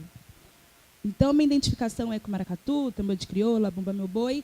Depois, a partir do Carlos, sou grata a ele, eu conheci o jongo, o batuque de umbigada, que é daqui, que é meu. E daí também fica essa relação de... Nossa, Vanessa, você tem um grupo, trabalha, pesquisa, por que você não fala da cultura daqui? Por que você vai falar lá do Nordeste, que está a 3.000 quilômetros daqui, uma realidade está totalmente fora? Você mora aqui, você vive aqui, você dá aula aqui, os seus alunos estão aqui, o seu universo está aqui. Por que cultuar, ou sei lá, o que mais pode ser, com o universo tão longe? Como é que fica essa segmentação de cultura popular? A nordestina, a do Sudeste, nananã, nananã. Não é uma coisa só com peculiaridades geográficas apenas? Sim e não, né? Na verdade, assim, é aquilo, volto para aquela questão dos sentidos e dos significados e essa questão antropológica mesmo da cultura, né? De você criar soluções para suas necessidades, né? Eu fico muito contente com a sua fala não pela citação do meu nome, não é isso. Senão vai falar que é de vaidade, não é isso. Eu fico feliz com a sua fala anterior, né, de ver que você tem essa compreensão de que o que o Alberto Iqueda chama de grupo de projeção folclórica, né? Quer dizer, você sabe que você não é uma pessoa que vem de uma tradição, por exemplo, do maracatu ou de qualquer outra dessas manifestações que você realiza, né? E eu fico também contente porque é uma oportunidade da gente pensar agora em um assunto bastante delicado dentro dessa questão de cultura popular, que é como que a gente lida com isso em relação à política pública. Tá? Por quê? Porque você há de convir comigo né, até pela sua fala, você já respondeu isso, que as demandas e a dinâmica do seu grupo, por exemplo, é totalmente diferente das demandas e dinâmicas do grupo do seu Zé Cope, por exemplo, da Folia de Reis. Né? Então, como que a gente faz política, como que a gente estabelece uma política pública para cultura popular de uma forma ampla, sem ver essas diferenças, né? A gente até falou aqui em capoeira, a Mina até citou aí que a gente falou bastante em capoeira, né? Mas a capoeira é algo também bastante complicado, porque hoje o modelo que se tem de capoeira é um modelo que veio...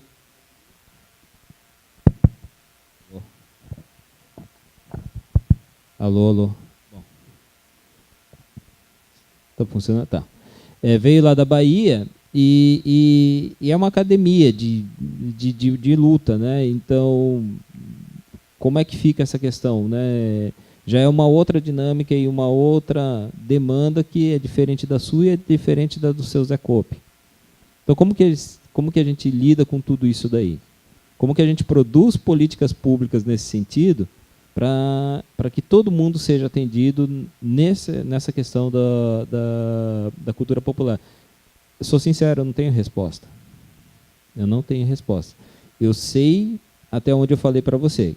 Entendo que são demandas diferentes, precisam ser tratadas de formas diferentes, né? Mas precisa ter política pública para isso e assim, por ser pública, né? O sol é de todos, né? Nasceu para todos, então todo mundo tem que ter sim, não, sim, que seja de fato cultura popular, né? Sim, exatamente. Só mais uma colocação aqui, ou não? Essa questão... Você fala tão manso que não provoca ninguém, por exemplo, cara. da capoeira que você falou. Tudo bem, a capoeira é muito bem organizada, né? Mas é uma situação em que os mestres estão presentes e que é uma referência, é uma raiz, né? Eu falei assim, que até para o compadre, que gira em torno disso. Não só em torno disso, né? Mas é uma situação importante.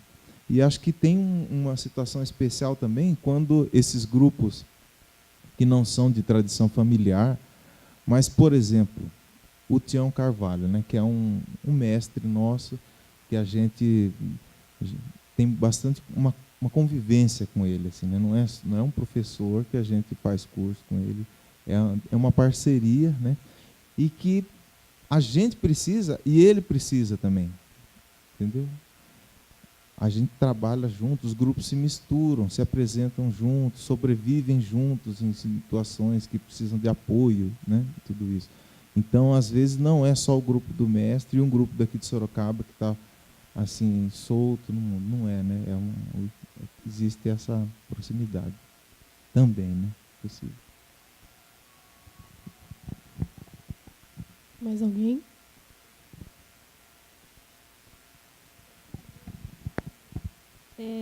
Boa noite.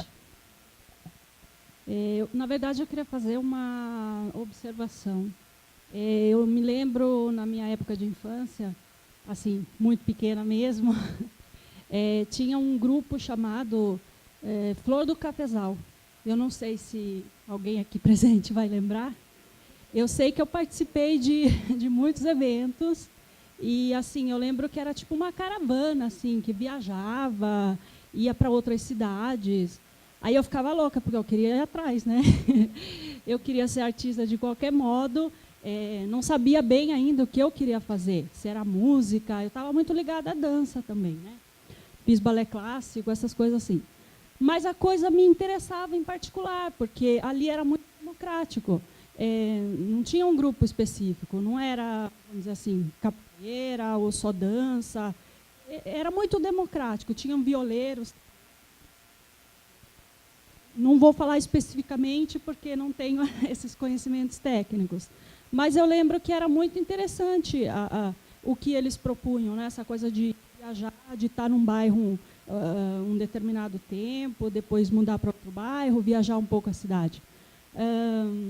Então é isso, eu acho que se tiverem iniciativas como essa que teve uma vez da Flor do Capital, eu acho interessante para estar resgatando, né, também essa cultura nossa, né, popular e de Sorocaba, que seja. É isso.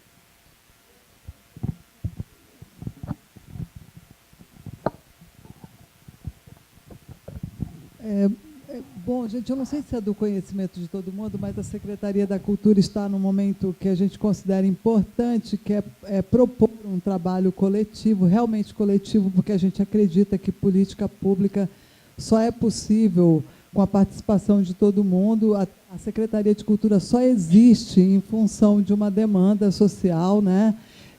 Eu acho que tem uma preocupação primeira, que é o seguinte: todos nós somos produtores de cultura o tempo inteiro. Então, quando alguém fala para a gente assim, vocês precisam levar a cultura para algum lugar, eu fico assustada, porque que pretensão é essa, se cultura está em todos os lugares, o tempo inteiro nós estamos produzindo cultura.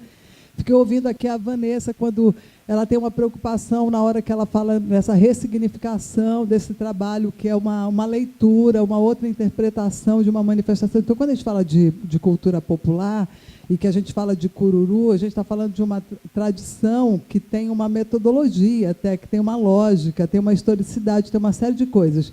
Mas, de qualquer forma, todos nós estamos produzindo cultura popularmente o tempo inteiro. Então, quando o Zé falou, quando nós chegamos aqui, a maneira como a gente se manifesta, que a gente se encontra, que tipo de propostas que a gente está fazendo. Então, por que a gente pensou numa roda de conversa? Porque a ideia de roda não cria nenhuma hierarquia, a ideia da gente conversar, da gente pensar sobre isso. E a nossa grande preocupação é que, para pensar numa política pública de cultura, a gente precisa, em primeiro lugar, saber quem nós somos, quantos nós somos, o que nós estamos produzindo, o que é essa tradição, aonde essa tradição se reflete na gente. Então, eu sou amapaense, por exemplo, e estou fora de casa há muito tempo. Quando o Zé falou de sair de casa, eu lembro muito de um filósofo que ele diz o seguinte: quanto mais longe de casa você vai, mais perto dela você fica. Né? Que é exatamente quando você se depara com a diferença que fica muito claro para você o porquê que você é tão diferente, porque é a hora que você se reconhece. Então, a gente está num momento em que uma roda de conversa sobre cultura popular é, em primeiro lugar, para a gente começar com uma conversa, o porquê que cultura popular é importante, por que essa memória é fundamental e como que a gente transforma isso em fator, numa política específica para a gente poder estimular um ambiente propício para que essa tradição, por exemplo, se mantenha viva e que outras pessoas se interessem, e que jovens como o Ramon, como a Vanessa, que estão fazendo um trabalho interessantíssimo, que são pessoas que estão multiplicando isso de alguma forma, se fortaleça, que você cria um ambiente propositivo para isso. Mas é isso. O que é uma das ideias dessa roda de conversa? A gente tentar identificar, por exemplo, quais são as referências, por exemplo, que vocês podem citar, porque isso a gente não vai dar conta de responder tudo, porque exigiria um universo de pesquisa mais aprofundado, etc. Quais são essas referências de cultura popular da cidade de Sorocaba e que a gente pode citar aqui como referências importantes? E como que a gente coletivamente pode ir mapeando isso, até para que a gente, por exemplo, chegue à conclusão de que nós não estamos mapeando corretamente, ou que a gente precisa aprofundar pesquisas num determinado setor, ou que a gente precisa criar estímulos para um outro determinado... Porque essa que é a questão. Como que a Secretaria de Cultura hoje... seria impossível a Secretaria de Cultura dar conta de fazer um trabalho como esse sem esses dados, sem esses indicadores oficiais, né? Então, no fundo, a gente fica falando de uma ansiedade, de uma necessidade que, na minha opinião, é premente, da gente ter uma política definida para a área de cultura, para que cultura seja entendido como um fator tão importante como educação, como segurança, como saneamento, e não posta, né, no segundo plano. Talvez essa seja uma das políticas mais importantes para nos tornar cada vez mais humanos e dividir mais os nossos espaços e ter uma convivência melhor. Então, uma pergunta que eu faria é o seguinte: quais são as referências que vocês consideram em termos de cultura, desse universo possível de cultura popular, que é importante que a gente identifique aqui?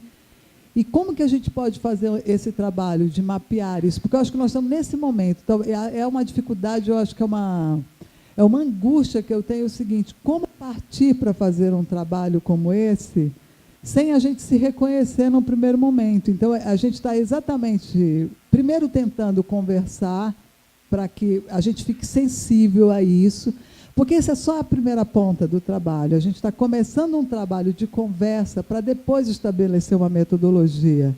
E a gente quer que tudo que está sendo gravado nesses encontros sejam usados como documento, como referência. Então, essa é uma primeira roda de conversa, e a partir dessa roda de conversa, já estabelecer, são 14 rodas de conversa, que não significa nada, porque imagina o que a gente tem para conversar, imagina tudo que a cidade tem para contar sobre a sua tradição, sobre o seu processo histórico, e sobre o seu presente, qual é essa expectativa de futuro, e como que a gente se organiza para ter um mecanismo legal, porque essa também é uma preocupação que eu tenho. A gente não, além de sermos sensíveis e trabalharmos em prol disso, a gente não vai avançar do ponto de vista do nosso desenvolvimento cultural se a gente não, por exemplo, não criar mecanismos legais que deem suporte a esse processo, né? Porque a política vai partir de muitas demandas, de uma cidade que é múltipla. Eu duvido que tenha algum lugar no mundo que seja autêntico, puro, ileso de qualquer relação. Pelo contrário, se tem uma qualidade que uma cidade tem, são as suas diferenças, né? Todo o seu potencial. Então, assim, a minha angústia maior é essa, que primeiro, da gente tentar ir conversando e contando qual é essa referência dessa memória, qual que é a importância da gente fazer esse registro, e como que a gente estabelece uma política mais ampla, não só para preservação, para manutenção, né, para dar prosseguimento nisso, para que outras pessoas se interessem em participar desse processo, e até de recriar, porque cultura é viva, né? Nós somos vivos o tempo inteiro. Então, que cultura é essa que é tão autêntica? Então, eu duvido que exista alguma coisa que seja tão autêntica ao ponto de não se misturar. Não sei se eu fiz exatamente uma pergunta, mas se tem uma angústia que eu tenho, é a angústia, em primeiro lugar, que eu não acredito num trabalho que é muito complexo. Nós vamos enfrentar aí um processo longo. Nós não vamos dar conta de tudo, mas todo o trabalho é um começo, não tem nenhuma pretensão de dar conta de tudo, mas que a gente possa fazer realmente um trabalho coletivo, que a gente possa realmente começar a construção de um trabalho de pública que parta do princípio do respeito pela nossa história, pela nossa identidade, né, que respeite o que a gente está produzindo contemporaneamente, mas que a gente pense num projeto onde a gente não dissocie, por exemplo, cultura de educação.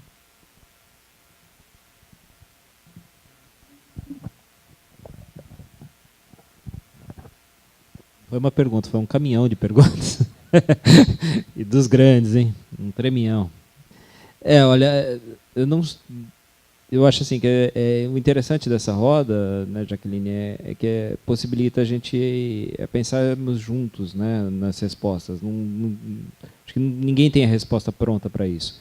Até porque, como eu falei, né, fiz aquele panorama histórico, né, o poder público há pouco tempo vem se interessando de fato pela cultura popular, e a gente tem visto que mesmo assim não é algo que valorize de fato a cultura popular. Nesse momento, talvez seja o primeiro evento, a primeira atitude do poder público em valorizar. Só de sentar e discutir isso daqui numa roda já está valorizando, né? Assim, talvez um dos caminhos que poderia ser seguido, né, nesse sentido, e também não é muito bem um caminho, é um rascunho de mapa aí, tem que ser um trabalho coletivo, como você falou, e a gente tem que buscar parcerias. Não tem pernas ninguém para fazer isso daí. Tem uma má notícia ainda para acrescentar a tudo que você falou, né? É bastante dinâmico. O Cido falou aqui do livro dele. O livro foi feito em 2002, né? 2002, né? Tudo bem, já tem 13 anos aí. Mas de 13 anos, muita gente lá morreu de fato, né? Então, quer dizer... e outros surgiram, né? Quer dizer, então, tem essa dinâmica, né? De não ser a mesma coisa hoje, amanhã é outra coisa e assim por diante. Então, é um mapeamento que vai ter que ser feito constantemente. Né? Eu tenho aqui alguma coisa que eu poderia dizer para você do que eu pesquisei, mas a minha pesquisa ela tem já uns 7, 8 anos que eu não vou a campo para verificar. Eu não sei se eu citar aqui alguma das manifestações que eu conheci aqui de Sorocaba, eu não sei se elas ainda existem. Né? Então, é bastante dinâmico. Então, tem essa questão. Eu acho que uma dos pontos positivos é que, até o Zé salientou bastante isso daí, é que nós temos universidades. Né? Então, nós temos, já começa assim, parceiros interessantes que talvez possam nos ajudar nesse sentido. Né? É um trabalho que vai demandar bastante sensibilidade para começo de conversa, porque aquilo que eu falei, tem que conhecer as comunidades, né? Isso não é fácil, porque eu estou inserido numa comunidade, num bairro, e mesmo assim não conheço muito bem o meu bairro. Né? Imagine eu ter a pretensão de conhecer, sei lá, qualquer outro bairro. Né? Então a gente tem que ter essa sensibilidade de ir atrás de quem sabe. Né? Buscar essas parcerias, buscar... E nessas rodas de conversa, né, não esta especificamente, mas todas as que a gente possa formar, tentar buscar cada vez mais parceiros. Eu não vejo outra solução, porque o trabalho é muito grande mesmo. Né? É aquilo que a gente falou, do universo de cultura popular, quanta coisa a gente pode elencar aqui, muitas coisas, desde como o Zé falou, desde o gestual. Se eu pegar aqui, eu tenho aqui a lei de patrimônio imaterial. Né? O que eles elencam como patrimônio imaterial, você tem o jeito de falar é patrimônio imaterial, a sua religiosidade é patrimônio imaterial, as músicas, as danças, é um universo infinito. Né? Outra coisa que é importante, e isso é papel do poder público por lei, né? Está na Constituição, que é o registro desses bens imateriais. Eu acho que aí, nesse momento, é o ponto em que o poder público ele tem que começar a pensar nisso daí, né? E mandar para os órgãos, que acho que é o IFAM que faz esse registro, se eu não me engano, né? Mas mandar os bens imateriais que nós temos, registrar, porque ele fica fazendo parte de um rol no qual ele vai poder ser acessado, e aí a gente tem até o início daquele arquivamento que você estava falando, de informações, né, Zé? Quer falar mais alguma coisa? Eu vejo que a situação é como se fosse um hospital, né? Você tem as emergências, tem os urgentes, está morrendo aqui, está mais ou menos, aquele dá para aguentar um sorinho ali. Acudir esse. Um deles é a Folia de Reis. Seu Zé Corpo, está tudo centrado nele. Mas aí tem a questão religiosidade. Então, Folia de Reis é um exemplo. Cururu tem a questão tradição, tempo, identidade, ótimo. Dá o mal das pernas, como tudo. Ótimo, mas dá para elencar. Nós temos o filé mignon desse jantar, o cururu. A Folia de Reis. Tudo ligado à identidade caipira. Não quer dizer, pelo amor de Deus, que vamos andar agora doravante, camisa xadrez e chapéu de tropeiro. Não precisa. Mas e lenço no pescoço. Pelo amor de Deus, não precisa disso. Outra coisa, e folclore não tem a ver com tradição, tempo. Tem um desgraçado, um rapaz que... Desgraçado porque eu não acho mais esse moço. Ele trabalhava cuidando, vejam só, do estacionamento. E o tempo sobrava, ele pegou um toco de madeira e começou a esculpir. Divinamente. Júlio.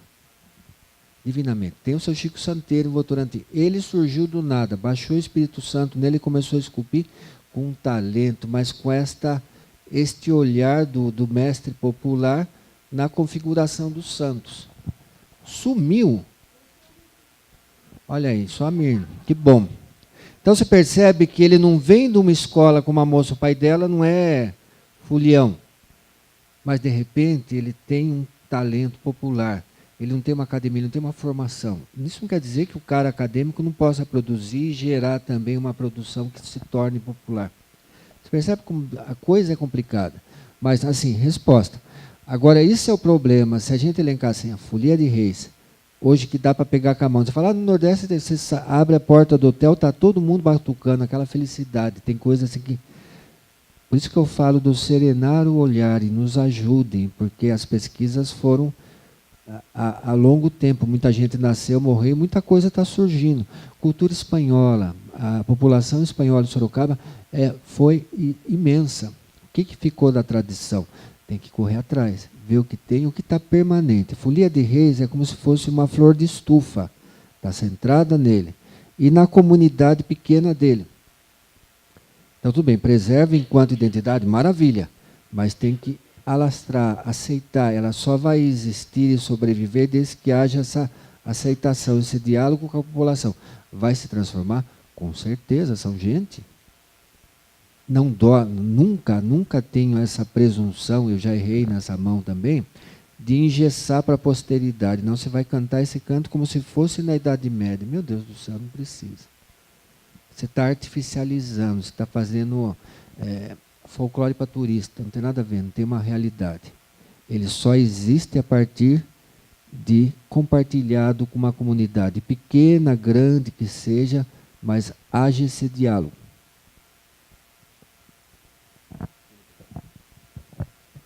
Eu não sei se o poder público conhece aonde fica essa, por exemplo, Folia de Reis, Catira, Sorocaba. E se fizesse uma equipe para buscar endereço, cadastrar esse pessoal, aí esse pessoal mesmo vai mostrar os problemas. Aí seria bem mais fácil, porque eu mesmo não sei onde fica a Folia de Reis, o Catira, a coisa de tamanco lá, né? Eu sei que tem, mas não sei onde fica. Então, acho que ninguém sabe. Então, se a prefeitura cadastrasse esse pessoal e fizesse uma reunião, hoje é Folia de Reis, hoje é tamanco, tal, eles mesmos vão mostrar os problemas que tem, e talvez seria mais fácil de resolver. Certo? Posso fazer uma pergunta aqui? Na verdade, é até uma inquietação que eu tenho, né, quando eu ouço todos vocês falando em si, e eu acho que a fala do Zé foi crucial quando ele fala assim, olha, é como se fosse um hospital. Então, olha para quem está morrendo primeiro, busca cuidar dessa pessoa, depois vai indo, né? De uma certa forma, a cultura popular, né, eu tenho lido alguns artigos sobre isso, tenho me interessado um tanto quanto pelo assunto, e acho que uma das premissas é que ela surge da população, então é a criação da população, é a correlação daquelas pessoas com o meio que elas vivem e se cria algo, muitas vezes artístico, algumas vezes não também, né, a forma de vida das pessoas, e isso faz com que as pessoas se identifiquem com aquilo e a tornam popular. Né? Assim como eu sei que existiam grandes festivais de cururu aqui em Sorocaba e na região como um todo, na região de Sorocaba, a movimentação de Folia de Reis e todas as outras manifestações populares. De uma certa forma, hoje em dia, alguns autores defendem essa questão da comunicação que existe, né? Então, hoje, onde a gente identifica a cultura popular, ela acaba surgindo cada vez mais em locais que a comunicação ela é mais restrita. Estava assistindo um vídeo do TEDx e ele estava falando uma pesquisa que eles fizeram até em outros países e tudo mais, e aí falando assim, olha, tem um surgimento de uma cultura popular, mas está lá, né, na periferia, no canto da cidade, que parece que é onde a comunicação era mais restrita, mas de uma certa forma isso parece que é até muito positivo, porque fala assim, opa, não tiraram o poder de criação dessas pessoas. Então essas pessoas, elas continuam criando essas ações, elas continuam fazendo com que outras pessoas se identifiquem com essa ação e caem no gosto popular. E aí é só uma inquietação que eu tenho, uma pergunta, né? Porque acho que tudo que a gente veio falando, a princípio, parece que é de preservar, né? De dar visibilidade, de trazer o conhecimento, mas eu fico só me questionando aqui com relação da cultura popular que vem surgindo em si, ou que talvez esteja deixando de surgir, que a gente talvez não consiga se identificar tão facilmente, e até mesmo de fazer essa relação de talvez para preservar de verdade e ela não virar somente um arquivo, porque eu acho que isso é o primeiro passo que a gente está dando, né? A ideia de todas essas rodas de conversa em si, trazer pessoas tão importantes, né, com o desenvolvimento cultural aqui da região de Sorocaba e de Sorocaba, é o registro. Isso é bom. A gente pode ir buscar todas essas pessoas, nós podemos registrar todas essas pessoas, mas eu acho que esse caminho ele não é ainda o mais difícil. Talvez o mais difícil é como fazer isso, essa virilidade de produção cultural, de criatividade da população, não falecer, porque parece que a gente está vivendo um monopólio cultural, né? A gente tem agora o que né, falou no começo, né? Então tinha o prefeito que ele segurava a cultura da população, mas a população se identificava com aquilo e aquilo aflorava. Depois vem o governador, o presidente. Agora a gente está falando de nações soberanas culturalmente uma sobre a outra, né? Hoje em dia a gente praticamente eu quando percorro rádios, eu quase não escuto música brasileira, né? É impressionante como isso está cada vez mais difícil, ou como a música brasileira está se tornando cada vez mais estrangeira, né? Pelo poder de criação. Eu só queria, de repente, trazer isso, assim, diante, talvez pela experiência que o Cido tem, né, de ter trabalhado, acho que a cultura popular aflorada aqui no nosso município, o Zé Rubens, que eu acho que uma das maiores qualidades, eu falo isso para ele, é ser um contador de histórias, né, o quão é prazeroso escutar ele contar qualquer tipo de história, e aí por isso que a gente acaba sempre correndo por ele, né, em várias frentes, mas é uma coisa talvez desesperadora, né, quando a gente escuta a Vanessa falando, o Ramon falando, quantas pessoas a gente tem, na verdade, que ainda são pessoas que batalham por uma identificação cultural, uma manifestação artística e que caem em um gosto popular. Porque o tema de hoje, ele perpassa não só pelo patrimônio material, né, mas ele fala de cultura popular. Então, eu acho que isso é uma inquietação que eu tenho, uma angústia, acho que é uma angústia muito grande que eu tenho, na verdade. Eu até fico um pouco emotivo quando eu falo desse assunto, porque eu sinto que isso está na UTI, o poder de criação do povo para essa questão popular. Por mais que a gente fale que todos nós somos criadores de cultura, eu acabo, às vezes, me perdendo na identificação disso, né? A gente fala de diversidade, essa diversidade de repente está ficando só em questão de opinião, só em uma questão de reclamação em si, não mais no poder da invenção, da expressão, de como atrair outras pessoas e as pessoas se identificarem. Eu queria colocar isso, de repente, para vocês poderem falar um pouquinho sobre essa questão, enfim.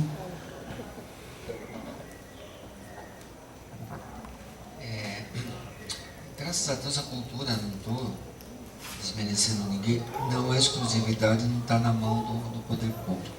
Cabe a cada um de nós. Quem tem filho, volta à questão de filho. Filho é uma... Meu Deus, a gente erra mais do que acerta, sabe? É tiro no escuro. Você quer, você cria, como que pode? Você até tenta nortear e daí ele vem tatuado, vem esculhambado, enfim, até eu fiz de falar, nossa, aquele coisa lá nasceu de mim, enfim. Tem muita mãe aqui que vem aqui desesperada, meu filho não lê, só fica no computador, tá? E além do computador, o que é oferecido? Ele não brinca mais, só tem videogame, tá? E você brinca com o teu filho? Vai na escola do teu filho, vê o espaço de brincar. E brincar, gente, veja só, repetindo isso, a gente velho, adulto, brinca para sair da realidade, jogar carteado e jogar bola no final de semana. A criança brinca para entrar numa realidade, a oportunidade que ela tem de trocar figurinha, aprender e gastar, ficar uma pedra redondinha nesse rio vida. E as escolas até, Deus, quando eu vejo placa cuidado de escola, até atravesso a rua de medo, né? Porque tiraram o espaço de brincar, porque crianças enche o saco, elas gritam, elas correm, elas fazem barulho, se escalabrando, né, descarga, caindo.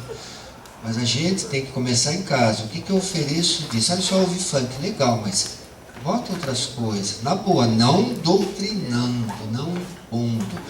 Não, cuidado com essa história. O meu mundo, a minha infância feliz era muito melhor do que essa realidade. Bobagem.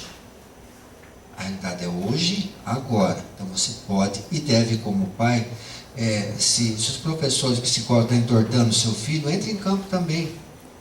Dá essa diversidade. Briga na escola, qual é o espaço de brincar? O que ele pode? O que está sendo feito? Eu tenho muito claro, só tenho 2 filhos. Eu não estou preocupado com o que ele está ensinando. Eu quero que ele vá na escola para ter esse desgaste social, essa interação.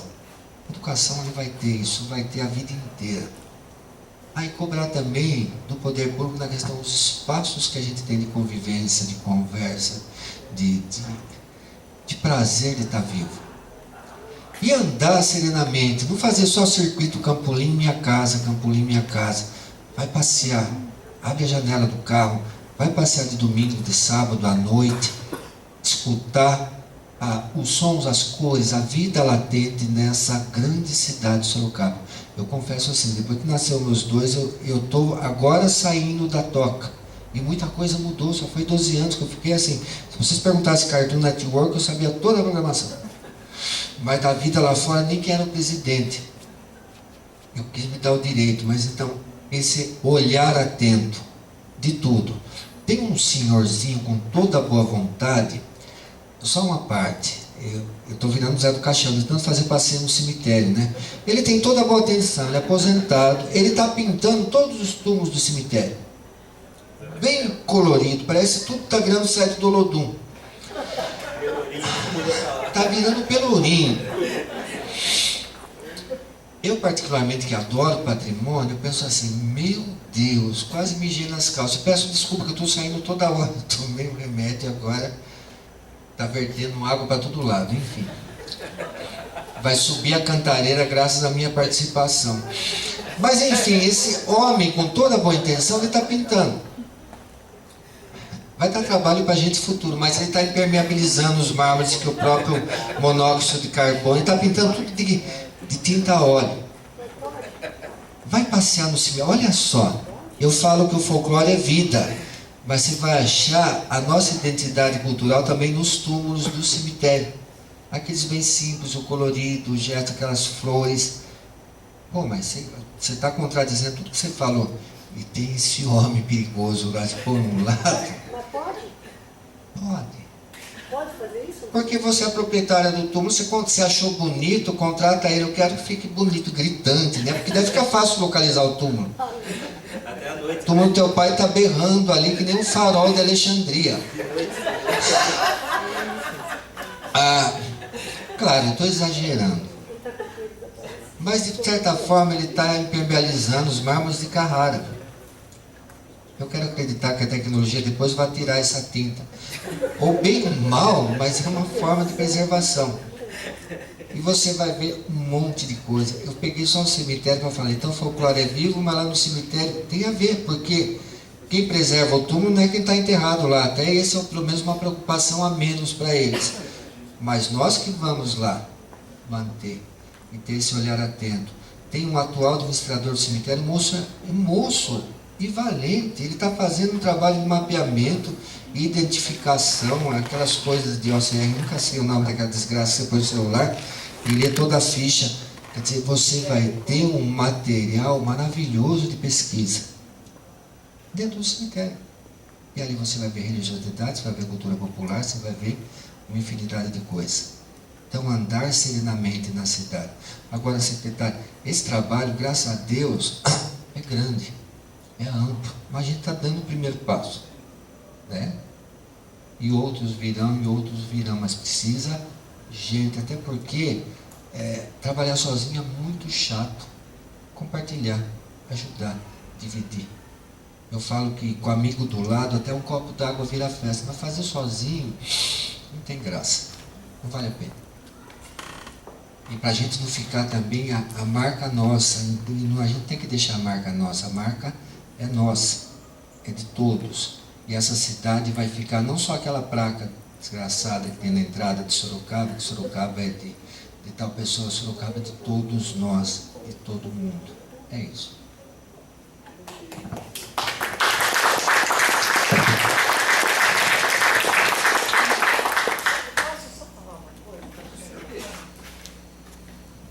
Uma coisa importante que eu agradeço a presença de todos vocês é que a ideia é que essas rodas de conversa provoquem a chegada de muito mais gente, porque o que a gente gostaria é que a cada encontro, esses encontros gerassem pistas, novas pistas. E a gente sabe que mesmo a gente, na pretensão de construir o plano de cultura, a gente não vai dar conta de tudo e a gente também não tem como objetivo esconder os problemas. Então, por exemplo, quando o Cido falou, precisamos conversar com as pessoas, identificar, perguntar a eles os problemas, eu acho que é importante, que é uma questão da estrutura do plano formal mesmo, que ele tem muitas vertentes. Tem um momento que é formal, é que ele é um plano decenal, ele é um plano para 10 anos. Então tem coisas que a gente vai atingir num primeiro momento e tem coisas que progressivamente a gente vai atingir lá na frente. Então acho que é importante que as rodas, que a gente traga mais gente para as rodas, que a gente vá conversando, que cada roda aponte para mais gente. A ideia é que a gente produza não só vídeos em rodas de conversa, mas depois nós vamos fazer entrevistas individuais, assim como vamos solicitar a produção de textos. Então, aí depois nós vamos fazer encontros coletivos mesmo com uma plateia maior. A ideia é fazer encontros por área. E só então, depois de todo esse processo, é que a gente vai começar a construir um texto para esse plano, e que ele vai passar por uma aprovação popular, obviamente, e aí a gente começa um trabalho. Mas por que eu estou dizendo isso? Porque esse é o momento de mapear, por exemplo. Mas a gente não quer só mapear quantitativamente.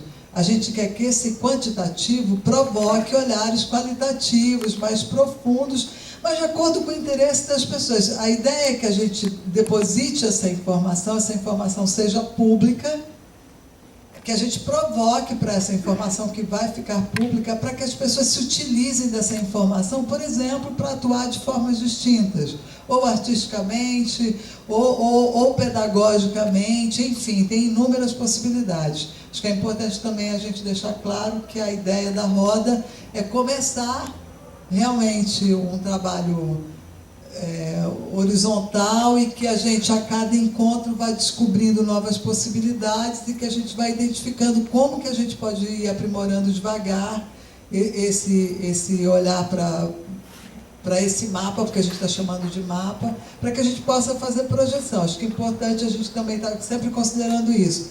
Um olhar para a nossa história, para o presente, e uma perspectiva de futuro, não só do ponto de vista da memória, da identificação da informação, mas também de um projeto político para isso, para a cidade como um todo. Insisto em dizer que todo esse processo deve ser coletivo, ele tem por princípio ser coletivo, e a gente precisa muito da ajuda de todo mundo para que a gente possa ir avançando. Então a ideia é que seja um olhar muito referenciado mesmo, e colaborativo. Quanto mais colaborativo ele for, mais força ele terá para que a gente possa fazer um projeto mais adequado para o que a gente precisa a princípio, porque o que a gente precisa vai mudar todo dia, né? Mas que a gente tenha pelo menos um plano inicial que seja calçado numa conversa coletiva.